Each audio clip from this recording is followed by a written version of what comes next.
Hello good morning friends, मैं विकास शिक्षा ocean में आप सभी का स्वागत करता हूं। मेरे साथियों, आप सभी लोग प्राचीन भारत के इतिहास को पढ़ रहे थे और इस इतिहास को आप वस्तुनिष्ठ प्रश्नों के माध्यम से अध्ययन कर रहे थे। इसी के तहत मेरे साथियों, हमारी जो ये मेगा सीरीज थी, यह मेगा सीरीज आप पहुंची हैं क्लास 9 तक, यानी 8 वीडियो अपलोड किए जा चुके हैं और आज की जो क्लास है ये 9वीं क्लास है। तो जिन साथियों ने उन 8 वीडियो को नहीं देखा है, तो मेरे साथियों आप सभी लोग हमारी क्लास की प्लेलिस्ट में जाकर आप उन 8 वीडियो को देख सकते हैं। तो आइए जानते हैं कि 9वीं क्लास में आपके सामने कौन कौन से क्वेश्चन आते हैं। तो मेरे साथियों, क्लास की शुरुआत करने से पहले जिन साथियों ने अभी तक शिक्षा ओशन को सब्सक्राइब नहीं किया है, वे सभी लोग शिक्षा ओशन को सब्सक्राइब करेंगे और बेल आइकन को प्रेस कर दीजिए। मेरे साथियों, शिक्षा ओशन का जो यूट्यूब चैनल है, यह आपको UPSC, MPPSC, SSC, railway, bank और जितनी भी सेंट्रल और स्टेट गवर्नमेंट की कंपटीशन की एग्ज़ाम होती हैं, उन सब परीक्षाओं की तैयारी करवाता है। इसलिए आप सभी लोग शिक्षा ओशन को ज़रूर सब्सक्राइब कीजिए और ज़्यादा से ज़्यादा इसको शेयर कीजिए, ताकि अधिकांश मात्रा में बच्चे हमारे वीडियो का लाभ ले सकें। मेरे साथियों, इस वीडियो के डिस्क्रिप्शन में हमने हमारे फेसबुक पेज शिक्षा ocean, Instagram channel, Telegram channel और ब्लॉग, इन सब की लिंक अवेलेबल करवा दी हैं। तो मेरे साथियों, आप हमारे फेसबुक पेज पर जाकर शिक्षा ओशन के पेज को लाइक कीजिए, इंस्टाग्राम चैनल पर जाकर आप हमारे इंस्टाग्राम चैनल को फॉलो कीजिए। मेरे साथियों, टेलीग्राम चैनल वर्तमान में स्टडी मटेरियल के अकॉर्डिंग एक बहुत अच्छा प्लेटफॉर्म है, तो आप हमारे टेलीग्राम चैनल को भी ज्वाइन कर सकते हैं इस लिंक के थ्रू। नहीं तो आप टेलीग्राम पर जाकर शिक्षा ओशन टाइप कीजिए और शिक्षा ओशन के नाम से हमारे चैनल को सर्च कीजिए। शिक्षा ओशन का चैनल आप लोगों को वहाँ पर प्राप्त हो जाएगा।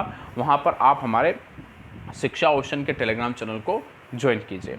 मेरे साथियों, हमारे शिक्षा ओशन का ब्लॉग है, उस ब्लॉग पर जाकर आप ज़रा विजिट कीजिएगा, जहाँ पर आपको बहुत सारे स्टडी मटेरियल प्रोवाइड करवाए जाते हैं। तो चलिए साथियों, आगे बढ़ते हैं। अब देखते हैं, आज की क्लास को शुरू करते हैं। आज की क्लास को शुरू करने से पहले आप सभी लोग क्लास को लाइक कर दो, शेयर कर दो। अब देखते हैं साथियों कि आज की क्लास क्या कहती है। आज की क्लास का पहला क्वेश्चन क्या कहता है। तो मेरे साथियों, आज की क्लास का यह पहला क्वेश्चन है और इस पूरी मेगा सीरीज का क्वेश्चन क्रमांक है 161वां।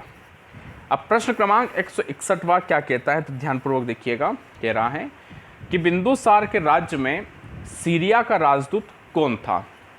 बिंदुसार चंद्रगुप्त मौर्य वंश का जो राजा है बिंदुसार, जिसकी स्थापना चंद्रगुप्त मौर्य ने करी थी। तो मौर्य वंश का राजा बिंदुसार के समय सीरिया का राजदूत कौन था, जो बिंदुसार के शासन के दौरान आया था। तो ऑप्शन ए डायमाइकस, ऑप्शन बी है डेमोट्रस, ऑप्शन सी है मेगास्थनीज और ऑप्शन डी है हैंसा।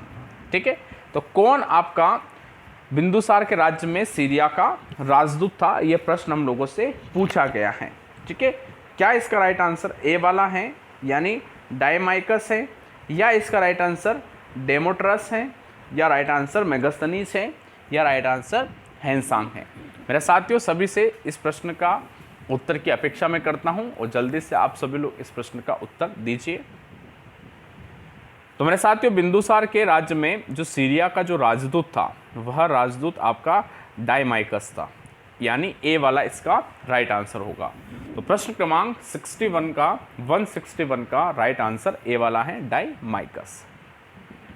चलिए, अब ज़रा कुछ शिलालेखों के बारे में हम बात करेंगे। आपके अशोक के संबंधित कुछ शिलालेख है, उनके बारे में हम चर्चा करने वाले हैं।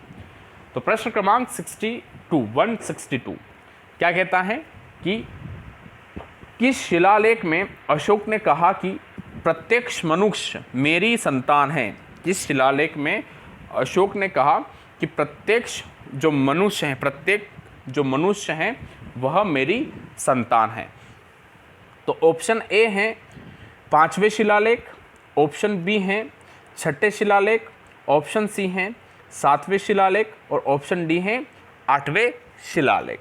तो किस शिलालेख में प्रत्येक मनुष्य मेरी संतान है, यह कथन अशोक के द्वारा कहा गया था। ठीक है, यह प्रश्न हम लोगों से पूछा है। तो अब टू द पॉइंट क्वेश्चन है, तो ज़रा इस प्रश्न की चर्चा हम करते हैं कि राइट आंसर इसका क्या होगा। तो साथियों, याद रखिएगा आप लोग कि वह शिलालेख आपका 5वां शिलालेख है। यानी 5वें शिलालेख में अशोक ने कहा था कि प्रत्येक मनुष्य हैं वह प्रत्येक मनुष्य मेरी संतान है, ठीक है। और इसी 5वें शिलालेख में धर्म के महात्म के बारे में भी उल्लेख किया गया है, ठीक है। जितने भी धर्म के महामत थे उन महामतों के बारे में भी आपके वर्णन 5वें शिलालेख के अंतर्गत किया गया है, ठीक है साथियों। चलिए आइए अब अगले प्रश्न की चर्चा करेंगे। प्रश्न क्रमांक 163।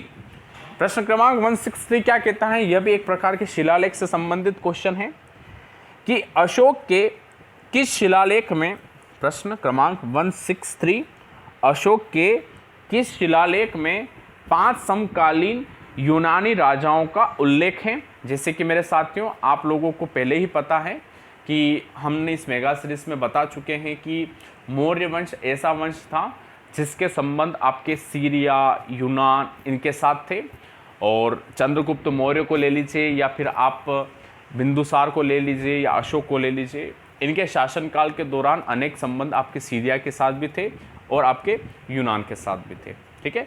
तो उसी के तहत आपके क्वेश्चन ये है कि अशोक के किस शिलालेख में 5 समकालीन यूनानी राजाओं का उल्लेख किया गया है। तो ऑप्शन ए है 6वें शिलालेख, ऑप्शन बी है 7वें शिलालेख, ऑप्शन सी है 8वां शिलालेख और ऑप्शन डी है 9वां शिलालेख। कौन से शिलालेख में आपके 5 समकालीन यूनानी राजाओं का उल्लेख किया गया है। तो मेरे साथियों याद रखिएगा वह शिलालेख है आपका 9वां शिलालेख, ठीक है। इस 9वें शिलालेख में पांड्य और चोल साम्राज्य के बारे में भी वर्णन हमें मिलता है। यानी 9वां शिलालेख में तो 5 समकालीन यूनानी राजाओं का तो वर्णन है ही सही, इसके साथ आपके दक्षिण भारत के जो पांड्य और चोल जो हैं साम्राज्य, इनके बारे में भी वर्णन हमें 9वें शिलालेख से प्राप्त होता है। अब देखते हैं अगला प्रश्न, प्रश्न क्रमांक 164, 164। प्रश्न क्रमांक 164 क्या कहता है कि अशोक के बोध गया और बोध वृक्ष यात्रा का उल्लेख किस शिलालेख में है। यानी अशोक ने जब बोध गया की यात्रा की थी तो उस यात्रा का वर्णन किस शिलालेख में किया गया है। तो 5वें शिलालेख, 6ठे शिलालेख, 7वें शिलालेख या 8वें शिलालेख। तो मेरे साथियों याद रखिएगा कि जब अशोक बोध गया था तो इसका पूरा वर्णन अशोक के 8वें शिलालेख, किसमें, 8वें शिलालेख में इसका वर्णन किया गया है। तो प्रश्न क्रमांक 164, 164 का राइट आंसर डी वाला होगा, 8वां शिलालेख। अब जरा अगले क्वेश्चन की चर्चा करते हैं। प्रश्न क्रमांक 165। प्रश्न क्रमांक 165 क्या कहता है, जरा उसके बारे में देखते हैं। तो प्रश्न क्रमांक 165 कहता है कि अशोक के बौद्ध धर्म अपनाने का उल्लेख किसमें है। अशोक के बौद्ध धर्म अपनाने का उल्लेख किसके अंतर्गत आता है। ऑप्शन ए है भ्राभ्रू शिलालेख, ऑप्शन बी है कलिंग शिलालेख, ऑप्शन सी है तराई शिलालेख और ऑप्शन डी है बराबर गुफा अभिलेख। तो मेरे साथियों मैं आपको बता दूं कि अशोक ने जब बौद्ध धर्म अपनाया, ठीक है, तो इसका वर्णन भ्राभ्रू नामक शिलालेख में है और इसी शिलालेख में अशोक की धम्म नीति के बारे में भी वर्णन किया गया है। अशोक की जो धम्म नीति थी उस धम्म नीति के बारे में भी वर्णन आपके इस भ्राभ्रू शिलालेख के अंतर्गत किया गया है। तो मेरे साथियों याद रखिएगा कि अशोक के बौद्ध धर्म अपनाने का उल्लेख आपके भ्राभ्रू शिलालेख के अंतर्गत किया गया है। तो प्रश्न क्रमांक 165 का राइट आंसर ए वाला हो जाएगा, भ्राभ्रू शिलालेख। अब अगले प्रश्न की चर्चा करेंगे। प्रश्न क्रमांक 166, 166। मेरे साथियों प्रश्न क्रमांक 166 क्या कहता है कि मंदिर बनाने की पंचायतन कला का प्रथम नमूना है। मंदिर बनाने की जो पंचायतन कला होती है इसका प्रथम नमूना क्या है। तो ऑप्शन ए दशा अवतार मंदिर देवगढ़, ऑप्शन बी पठारी मंदिर, ऑप्शन सी शत्रुघ्नेश्वर मंदिर भुवनेश्वर, ऑप्शन डी लक्ष्मण मंदिर सिरपुर। तो मेरे साथियों आपको मैं बता दूं कि पंचायतन एक कला होती है मंदिर बनाने की। तो इसका प्रथम नमूना हमें प्राप्त होता है आपके दशा अवतार मंदिर देवगढ़ से। ठीक है, यानी देवगढ़ का जो दशा अवतार मंदिर है, यह मंदिर आपके बना है पंचायतन कला के नमूने पर। ठीक है मेरे साथियों, तो प्रश्न क्रमांक 166 का सही उत्तर मेरे साथियों होगा ए वाला, दशा अवतार मंदिर देवगढ़। ठीक है साथियों, अब अगला जो प्रश्न आ रहा है ना मेरे साथियों, अगले प्रश्न की चर्चा मैं आपके सामने तो कर रहा हूं, प्रश्न के बारे में बताऊंगा, ऑप्शन के बारे में बताऊंगा, किंतु आपको इसका राइट आंसर मुझे बताना है। सभी कमेंट करके बताएंगे। ठीक है साथियों, चलो अब अगला प्रश्न है प्रश्न क्रमांक 167। प्रश्न क्रमांक 167 कहता है कि नष्ट हुआ बौद्ध स्तूप भामल कहाँ है। यानी भामल एक बौद्ध स्तूप है।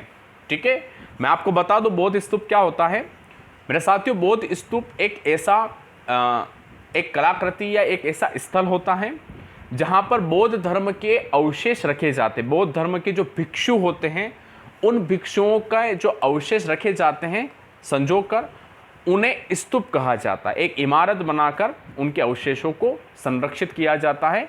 उल्टे कटोरे जैसी उनकी आकृति होती है। ठीक है, तो भामल एक बौद्ध स्तूप है जो कि नष्ट हो चुका है।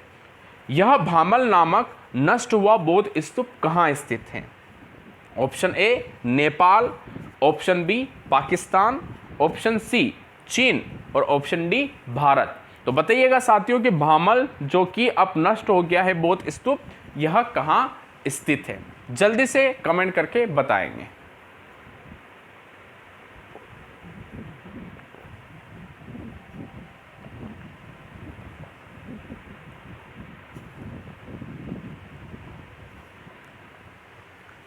भामल जो कि अब नष्ट हो चुका है। तो मेरे साथियों मैं आपको बता दूं कि भामल जो है यह नेपाल में स्थित नहीं है, भारत में यह नहीं है और न ही चीन में है। मेरे साथियों यह पाकिस्तान में है जो कि अब पूर्ण रूप से नष्ट हो गया है। तो प्रश्न क्रमांक 167 में जो भामल है, भामल जो नष्ट हुआ जो बौद्ध स्तूप है, यह अब पाकिस्तान में स्थित है। तो प्रश्न क्रमांक 167 का राइट आंसर बी वाला होगा। आइए जानते हैं अगले प्रश्न को। अगला प्रश्न क्या कहता है। प्रश्न क्रमांक 168। प्रश्न क्रमांक 168, गढ़वाल वंश की रानी कुमार देवी, गढ़वाल वंश की रानी कुमार देवी ने धर्मचक्र जिन विहार कहाँ करवाया था। ठीक है, धर्मचक्र जिन विहार एक समारोह था। ठीक है, एक सम्मेलन था जो कि गढ़वाल वंश की रानी कुमार देवी ने करवाया था। तो ये कहाँ पर करवाया, यह प्रश्न हमसे पूछा गया है। तो मेरे साथियों ऑप्शन है बोध गया। क्या रानी कुमार देवी ने धर्मचक्र जिन विहार का सम्मेलन आपके बोध गया में करवाया, या आपके राजगृह में करवाया, या कुशीनगर या सारनाथ में आपके इसका सम्मेलन का आयोजन करवाया। कहाँ पर आपके धर्मचक्र जिन विहार का उसने करवाया था। ठीक है, बोध गया, राजगृह, कुशीनगर या सारनाथ। तो साथियों याद रखिएगा अच्छे से, इसका राइट आंसर होगा सारनाथ। सारनाथ में ही धर्मचक्र जिन विहार करवाया गया था। ठीक है, चले जी अब जरा अगले प्रश्न की चर्चा करते हैं। प्रश्न क्रमांक 169 क्या कहता है। प्रश्न क्रमांक 169 मेरे साथियों आपको बता दूं कि ये पूरी मेगा सीरीज अब अपने डिक्लाइन की हो रहे, यानी कल हमारी जो क्लास रहेगी या लास्ट क्लास रहेगी इस पूरी मेगा सीरीज के तहत। ठीक है, हम कल पूरे 200 क्वेश्चनों को पढ़ लेंगे और कल से हमारी ये मेगा सीरीज समाप्त हो जाएगी। तो मेरे साथियों बहुत अच्छे अच्छे क्वेश्चन मैंने आप सबके सामने लेके आया हूँ। कुछ क्वेश्चन आपके कंसेप्ट से संबंधित थे, तो कुछ क्वेश्चन आपके टू द पॉइंट हैं। ठीक है, ऐसे सारे क्वेश्चनों का संग्रह आप सबके सामने लेके आए जो आपकी परीक्षा में सामान्यतः पूछा जाता है। ठीक है साथियों, तो अब प्रश्न क्रमांक 169 के बारे में बात करें तो कल्याण को वेंगी से जोड़ने वाले मार्ग का क्या नाम था। कल्याण को वेंगी से जोड़ने वाले मार्ग का नाम क्या था। तो मेरे साथियों मैं आपको बता दूं कि कल्याण से वेंगी को जोड़ने वाला जो मार्ग था यह एक व्यापारिक मार्ग था, ठीक है। और इस व्यापारिक मार्ग के बारे में वर्णन अनेक यात्रियों के द्वारा किया गया है, ठीक है। तो आइए देखते हैं कि कल्याण को वेंगी से जोड़ने वाले मार्ग का नाम क्या था। तो ऑप्शन ए है तगर, ऑप्शन बी है श्रीपुर, ऑप्शन सी है त्रिपुरी और ऑप्शन डी है त्राम लिप्ति। तो मेरे साथियों याद रखिएगा कि जो कल्याण को वेंगी से जोड़ने वाला जो मार्ग था उसका नाम आपका तगर है। क्या है? तगर। तो प्रश्न क्रमांक 169 का राइट आंसर ए वाला होगा तगर, ठीक है साथियों। चले जी मित्रों, अब जरा अगले प्रश्न की चर्चा करते हैं। प्रश्न क्रमांक 170 क्या कहता है? प्रश्न क्रमांक 170, तो साथियों प्रश्न क्रमांक 170 कहता है कि भैया संस्कृत नाटकों में जो विदूषक हैं वह विदूषक कौन होता है? संस्कृत नाटकों में विदूषक कौन होता है? तो ऑप्शन ए ब्राह्मण, ऑप्शन बी क्षत्रिय, ऑप्शन सी वैश्य, ऑप्शन डी शूद्र। कौन आपके संस्कृत नाटकों में विदूषक होता है? ठीक है मेरे साथियों, आपको मैं बता दूं संस्कृत नाटक में जो एक विदूषक होता है ना, ठीक है, यह विदूषक एक हास्य पात्र होता है, ठीक है, एक हास्य पात्र होता है। इसका कार्य आपके हंसाने का होता है, कॉमेडी करवाने का होता है, ठीक है। अब ये जो विदूषक होता है यह कौन सी जाति का होता है, ये प्रश्न अपनों से पूछा है। तो साथियों याद रखिएगा यह होता है ब्राह्मण जाति का, ठीक है। तो संस्कृत नाटकों में जो विदूषक होता है यह होता है आपका ब्राह्मण, जो कि एक आपका हास्य पात्र होता है, ठीक है। और ऐसा कहा जाता है कि यही आपका जो विदूषक होता है यही विदूषक आपके नायक भी माना जाता है। जो भी नाट्य शास्त्र होता है उसके अनुसार यह नायक भी माना जाता है। तो प्रश्न क्रमांक 170 का राइट आंसर मेरे साथियों हो जाएगा ए वाला ब्राह्मण। आइए जानते हैं अगले प्रश्न को, प्रश्न क्रमांक 171 के बारे में। अब प्रश्न क्रमांक 171 की चर्चा करने से पहले जिन मेरे साथियों ने इस क्लास को लाइक नहीं किया है तो साथियों लाइक कर दो और क्लास को शेयर ज़रूर करना। और जिन साथियों ने अभी तक भी शिक्षा ओशन को सब्सक्राइब नहीं किया तो शिक्षा ओशन को सब्सक्राइब भी कर देना साथियों। चलिए जी अब ज़रा देखते हैं अगला प्रश्न क्या कहता है। तो प्रश्न क्रमांक 171 कहता है कि तोरमाण किस जाति का राजा था? एक राजा का नाम है तोरमाण। अब ये तोरमाण जो है यह किस जाति का राजा था, यानी किस वंश का राजा था? तो ऑप्शन ए हुणवंश, ऑप्शन बी कुषाण वंश, ऑप्शन सी शक वंश और ऑप्शन डी यवन वंश। तो मेरे साथियों आप सभी लोग याद रखिएगा कि जो तोरमाण है, ठीक है, तोरमाण आपका एक हुण वंश का राजा था। कौन सा राजा था? हुण वंश का राजा आपका कौन था? तोरमाण। तो प्रश्न क्रमांक 171 का राइट आंसर हो जाएगा ए वाला हुण, ठीक है साथियों। अब जरा अगले प्रश्न पर चलते हैं। प्रश्न क्रमांक 172 बहुत अच्छा प्रश्न है मेरे साथियों। प्रश्न क्रमांक 172 एलोरा की गुफाएं किस धर्म से संबंधित हैं? एलोरा की गुफाएं किस धर्म से संबंधित हैं? तो ऑप्शन ए है जैन धर्म, ऑप्शन बी है बौद्ध धर्म, ऑप्शन सी है हिंदू धर्म और ऑप्शन डी है हिंदू, जैन और बौद्ध धर्म।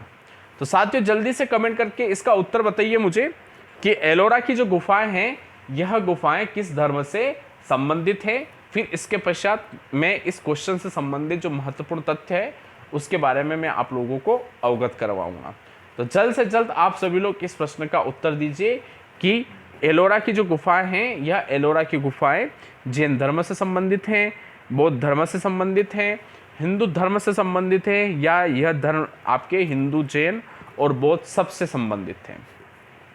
तो किससे संबंधित है मेरे साथियों? तो आपको मैं बता दूं साथियों कि एलोरा की जो गुफाएं हैं यह महाराष्ट्र के औरंगाबाद जिले में स्थित है, ठीक है। और महाराष्ट्र के औरंगाबाद जिले में स्थित जो एलोरा की जो गुफाएं हैं यह एलोरा की गुफाएं लगभग 34 हैं। इनकी संख्या कितनी है?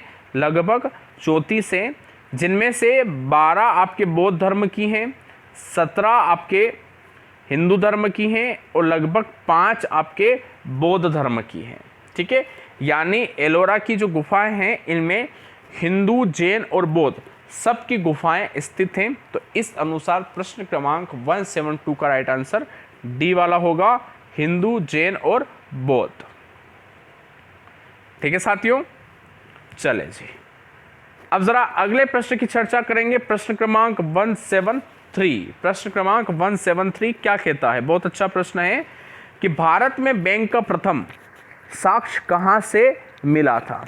ठीक है, भारत में बैंक का प्रथम साक्ष्य कहां से मिला था। तो ऑप्शन ए है गुप्त काल, ऑप्शन बी है पूर्व गुप्त काल, ऑप्शन सी है मौर्य काल और ऑप्शन डी है वैदिक काल। सबसे पहले भारत में बैंक का साक्ष्य कहां से मिला था। तो मेरे साथियों याद रखिएगा कि पहली बार भारत में बैंक का साक्ष्य वैदिक काल से मिला था। कब से मिला था? वैदिक काल से आपका पहली बार बैंक का साक्ष्य मिला था। ठीक है, जहां पर आपके ब्याज सूदखोरी के रूप में ऋण पत्रों के माध्यम से आपका बैंक का कार्य किया जाता था। ऋण पत्रों के माध्यम से आपके ब्याज और सूदखोरी के रूप में कार्य किया जाता था। तो पहली बार बैंक का साक्ष्य भारत के इतिहास में वैदिक काल से प्राप्त होता है। तो प्रश्न क्रमांक 173 का राइट आंसर हो जाएगा डी वाला, वैदिक काल। ठीक है मेरे साथियों, तो आइए जरा अगले प्रश्न की चर्चा करेंगे। प्रश्न क्रमांक 174। अब प्रश्न क्रमांक 174 क्या कहता है, जरा देखते हैं। प्रश्न क्रमांक 174 कहता है कि भारतीय प्राग ऐतिहासिक काल के इतिहास का पिता किसे कहा जाता है। प्रश्न है कि भारतीय प्राग ऐतिहासिक काल के इतिहास का पिता किसे कहा जाता है। तो ऑप्शन ए है विलियम जोन्स, ऑप्शन बी है आपका मैक्स मुलर, ऑप्शन सी है Robert Bruce foot, option D है सर जॉन मार्शल। तो किसे साथियों आपके प्राग ऐतिहासिक काल के इतिहास का पिता कहा जाता है। तो साथियों याद रखिएगा वह व्यक्ति हैं रॉबर्ट ब्रूस फुट। ठीक है, इनको ही आपके क्या कहा जाता है, तो भारतीय प्राग ऐतिहासिक काल के पिता, क्या कह रहे हैं इनको, भारतीय प्राग ऐतिहासिक काल के पिता रॉबर्ट ब्रूस फुट। ठीक है, चले मेरे साथियों अब जरा अगले प्रश्न की चर्चा करेंगे। प्रश्न क्रमांक 175। बहुत अच्छे प्रश्न चल रहे हैं, टू द पॉइंट क्वेश्चन चल रहे हैं और ऐसे प्रश्न अगर आपके परीक्षा में आएंगे तो मुझे पूरा विश्वास है कि आप इसको गलत नहीं करेंगे। प्रश्न क्रमांक 175। पूरा पाषाण काल के लोगों का मुख्य व्यवसाय क्या था। पूरा पाषाण काल के लोगों का मुख्य व्यवसाय क्या था। ऑप्शन ए पशुपालन, ऑप्शन बी शिकार, ऑप्शन सी खेती, ऑप्शन डी मछली पालन। पूरा पाषाण काल के लोगों का मुख्य व्यवसाय क्या हुआ करता था।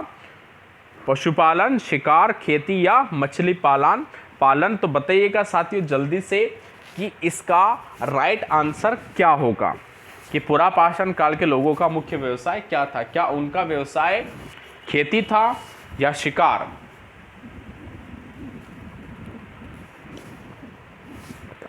या पशुपालन या मछली पालन।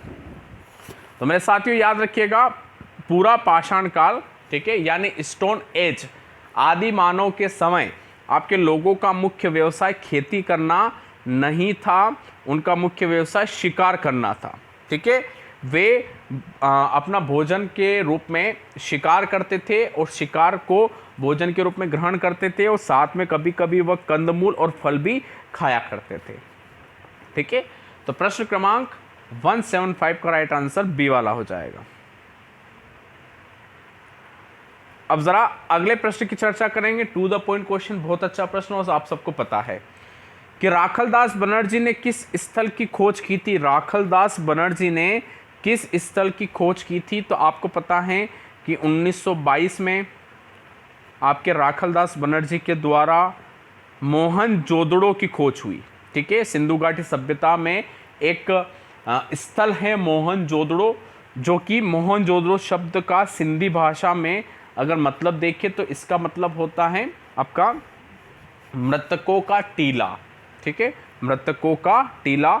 तो मोहनजोदड़ो की खोज आपके राखलदास बनर्जी के द्वारा की गई थी। ठीक है साथियों, अब जरा अगले प्रश्न की चर्चा करेंगे। अगला प्रश्न क्या कहता है कि प्रश्न क्रमांक 177, सिंधु घाटी सभ्यता की खोज किसने की? सिंधु घाटी सभ्यता की खोज किसने करी? तो मेरे साथियों याद रखिएगा, सिंधु घाटी सभ्यता की खोज 1921 में हुई थी। ठीक है, 1921 में सिंधु घाटी सभ्यता की खोज हुई। क्या इसकी खोज राखलदास बनर्जी के द्वारा हुई, या रंगनाथ राव के द्वारा हुई, या दयाराम साहनी, या यज्ञदत्त शर्मा के द्वारा? किसके द्वारा आपके सिंधु घाटी सभ्यता की खोज हुई थी? तो साथियों याद रखिएगा, सिंधु घाटी सभ्यता की खोज 1921 में दयाराम साहनी के द्वारा की गई थी। तो प्रश्न क्रमांक 177 का राइट आंसर हो जाएगा सी वाला, दयाराम साहनी। ठीक है साथियों, चलिए अब अगले प्रश्न की चर्चा करेंगे। प्रश्न क्रमांक 178। प्रश्न क्रमांक 178 क्या कहता है कि मोंटोगोमरी पाकिस्तान में कौन सा सिंधु घाटी सभ्यता का स्थल है? यानी मोंटोगोमरी एक स्थल है सिंधु घाटी सभ्यता का। अब ये कहाँ पर स्थित है? क्या ये हड़प्पा में स्थित है, या मोहनजोदड़ो में स्थित है, लोथल में स्थित है, या चंदहुदड़ो में स्थित है? कहाँ पर आपका मोंटोगोमरी स्थित है? तो मेरे साथियों आप लोग हमेशा याद रखिएगा कि मोंटोगोमरी जो स्थल है यह हड़प्पा के अंतर्गत आता है। किसके अंतर्गत? हड़प्पा के अंतर्गत आता है। तो प्रश्न क्रमांक 178 का राइट आंसर हो जाएगा ए वाला, हड़प्पा। अब जरा अगला प्रश्न, प्रश्न क्रमांक 179। प्रश्न क्रमांक 179, सिंधु घाटी सभ्यता में महान स्नानागार कहाँ से प्राप्त हुआ है? सिंधु घाटी सभ्यता में महान स्नानागार कहाँ से प्राप्त हुआ है? सबको पता है मेरे साथियों, मोहनजोदड़ो, हड़प्पा, लोथल और कालीबंगन। कहाँ से आपका यह प्राप्त हुआ है? तो हम सबको पता है साथियों कि जो सबसे बड़ा जो स्नानागार है सिंधु घाटी सभ्यता का, वह प्राप्त हुआ आपका मोहनजोदड़ो से। कहाँ से साथियों? मोहनजोदड़ो। तो प्रश्न क्रमांक 179 का राइट आंसर हो जाएगा ए वाला, मोहनजोदड़ो। आइए ज़रा बात करते हैं आज की क्लास के आखिरी प्रश्न की तरफ कि आज की क्लास का आखिरी प्रश्न हमें क्या बताता है, हमसे क्या पूछता है। तो प्रश्न क्रमांक 180 हमसे कहता है कि गुफ कराल नामक नवपाषाण स्थल किस प्रदेश में स्थित है? गुफ कराल नामक नवपाषाण स्थल किस प्रदेश में स्थित है? तो ऑप्शन ए जम्मू कश्मीर, गुजरात, राजस्थान या मध्य प्रदेश। तो मेरे साथियों याद रखिएगा कि गुफ कराल नामक जो स्थल है यह जम्मू कश्मीर से प्राप्त हुआ है, यानी जम्मू कश्मीर में स्थित है, जहाँ से हमें गेहूँ, जौ, मसूर और अरहल, ठीक है, कौन कौन सी? जहाँ से गेहूँ, जौ, मसूर, अरहर और जले हुए अन्न के कण हमें यहाँ से प्राप्त हुए हैं। कहाँ से? गुफ कराल नामक स्थल से, जो कि स्थित है आपके जम्मू कश्मीर में। ठीक है साथियों, तो इस प्रकार मेरे साथियों आप सभी लोगों ने इन 20 प्रश्नों का अध्ययन कर लिया है और इस पूरी मेगा सीरीज को आपने पहुंचा दिया है 180 क्वेश्चन तक।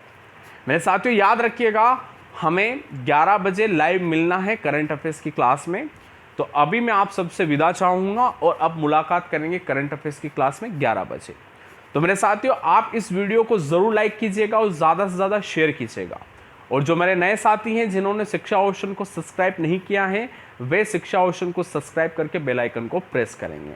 तो मेरे साथियों अभी के लिए इतना ही, मुलाकात करते हैं अब 11 बजे करंट अफेयर्स की क्लास में। आप सभी का बहुत बहुत धन्यवाद।